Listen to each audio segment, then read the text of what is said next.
Well, I'm joined now live from northern Syria by Taqir Sharif, who is from Essex and who has gone to Syria to support jihadi fighters there and to do aid work. Can you tell us what has happened near you today? Are you near any of these airstrike sites? I think you've introduced me wrong again. You say that I'm here to support jihadi fighters. I'm here to support the Syrian people and any people that are being oppressed. I think this is something that has been largely missed by all of the Western governments, and people are really only thinking about their own interests. We're speaking about ISIS targets being hit, but I'm in an area where the international community recognizes there is no ISIS presence. Yet there's been over 7 or 8 verified precise US airstrikes along with its allies. And this has created a sense of fear. We only have to look on the internet to see some of the civilians, the Syrian people who have to bear the brunt of this that were killed, and that includes women and children. And now, instead of having to worry just about barrel bombs falling on their head, they have to worry about Tomahawk cruise missiles screaming above their heads. And do you know who has been hit? I mean, do you know people who have been killed in these strikes? I actually know of a British fighter that was killed today, and he was somebody who was nothing to do with ISIS. He was fighting, defending the Syrian people, fighting against Bashar al-Assad.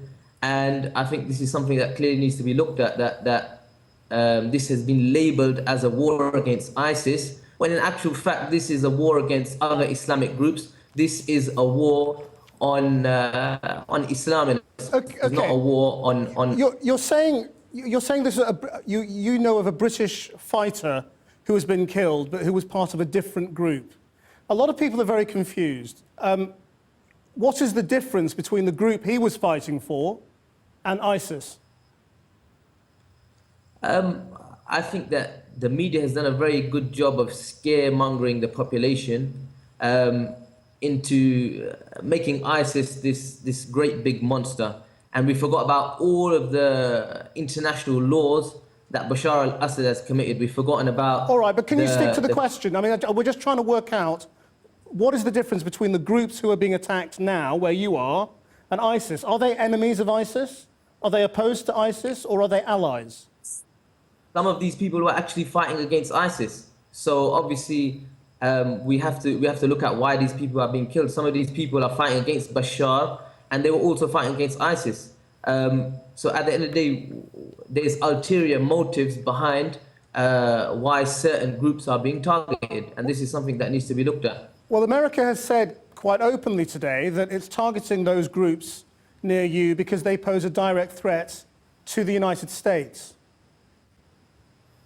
I think once again this is scaremongering. For 3 years, we've completely forgotten about the international laws that Bashar has broken. There's been proven chemical attacks here, and now we're talking about ISIS and these small groups. We're speaking about a group called Khorasan that nobody's ever heard of, and yet we've forgotten about all of the crimes that Bashar al-Assad has committed against the Syrian population. Now, look, that's a point you've made several times. I'm just trying to work out what these people that who you support, what their position is with regard to America, because America says it's bombing them because they are a direct threat to America.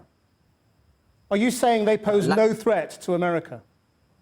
Like I said to you, the majority of people, why is it that a year ago there was no foreign fighters speaking about attacking Britain or America or anything of this sort?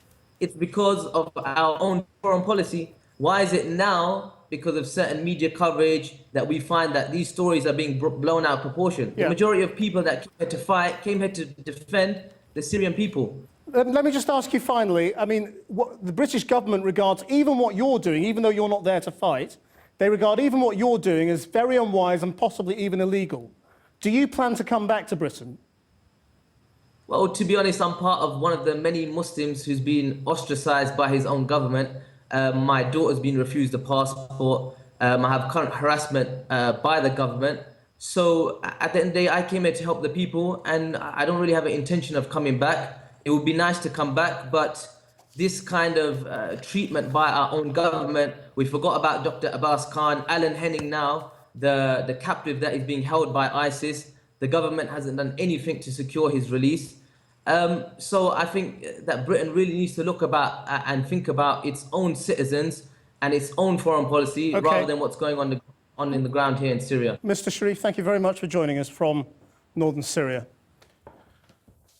So just to reiterate, Mr. Sharif is claiming that a British citizen fighting in northern Syria has been killed in those American airstrikes in that region.